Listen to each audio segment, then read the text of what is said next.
আসসালামু আলাইকুম ভিউয়ার্স, কেমন আছেন? আশা করি সবাই ভালো আছেন। এই দেখুন বিষ ব্যথার ঝাড়ফুঁক এটা যাদের নাকি অতিরিক্ত শরীরে ব্যথা বা অতিরিক্ত বিষ বা কারোর অনেক ভাইয়েরই আছে বা অনেক বোনের আছে যে বাতের ব্যথা আছে, তাদের জন্য এই মন্ত্রটি কিন্তু একদিনে কাজ হবে না। আপনারা যদি এক সপ্তাহ করেন তাহলেই কিন্তু একদম চিরতরে ভালো হয়ে যাবে। কিভাবে করবেন সেটাও আমি বলবো, ভিডিওটি স্কিপ করবেন না। ভালো করে খেয়াল করেন, এই মন্ত্রটি আগে আপনারা দেখে নেন, তাহলেই বুঝতে পারবেন যে এই মন্ত্র দিয়ে কাজ হবে কিনা। ভালো করে খেয়াল করেন, আমি আবারও বলতেছি, এটা কিন্তু বাতের ব্যথার জন্য বা অন্য অন্য বেশি বেশি ব্যথা যাদের আছে তাদের জন্য, যেই ব্যথা নাকি ভালো হয় না, একদম সবসময় ব্যথা করে বা সবসময় ব্যথা থাকেই, তার জন্য এই ব্যথা ঝাড়ার মন্ত্রটি আমি দেখাচ্ছি আপনাদেরকে। ভালো করে খেয়াল করেন। এই দেখুন, মাজার মাজার জিন্দা মাজার 132 মাজারে মাইরা লাঠি, যা মাজার তুই অবিলা অবিলাপুরি, ফলনার, এখানে কিন্তু নাম হবে, ঠিক আছে, হাত ছাড় পা ছাড় বিষ ছাড়, যা যা তুই স্বর্গ চলি,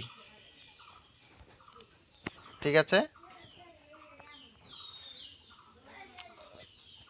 আমি আবারও মন্ত্রটি দেখাচ্ছি, ভালো করে খেয়াল করেন। মাজার মাজার জিন্দা মাজার 132 মাজারে মাইরে লাঠি,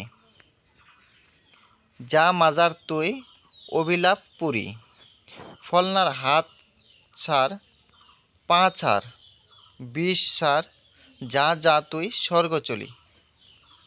এই মন্ত্রটি আপনারা কিভাবে ব্যবহার করবেন সেটা আমি বলতেছি।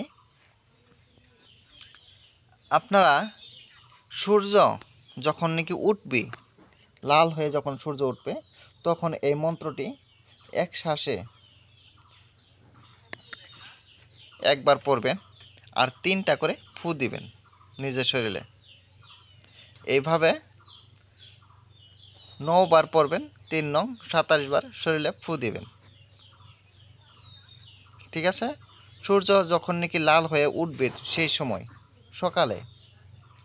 আবার কি করবেন, যখন নাকি সূর্য অস্ত যাবে, ডুবে যাবে, তখন আবার আপনারা সেই একই নিয়মে মন্ত্রটি পড়ে ফু দিবেন। সকালে পূর্ব দিক ফিরে করবেন, আর যখন নাকি সূর্যটি অস্ত যাবে, ডুবে যাবে, তখন কিন্তু পশ্চিমমুখী হয়ে এই মন্ত্রটি পড়বেন। তাহলে দেখবেন 1 সপ্তাহ করা লাগবে। 1 সপ্তাহ যদি করেন আপনারা, তাহলে দেখবেন যত ধরনের ব্যথায় থাকুক না কেন শরীরে, সব ব্যথা একদম পানি হয়ে যাবে। আশা করি আপনারা বুঝতে পারছেন। আর হ্যাঁ, আপনারা সবাই দোয়া করবেন আমার জন্য, আমি যাতে ভালো কিছু দিতে পারি, আপনাদের উপকারে আসে। সবাই ভালো থাকেন, সুস্থ থাকেন। খুদা হাফিজ।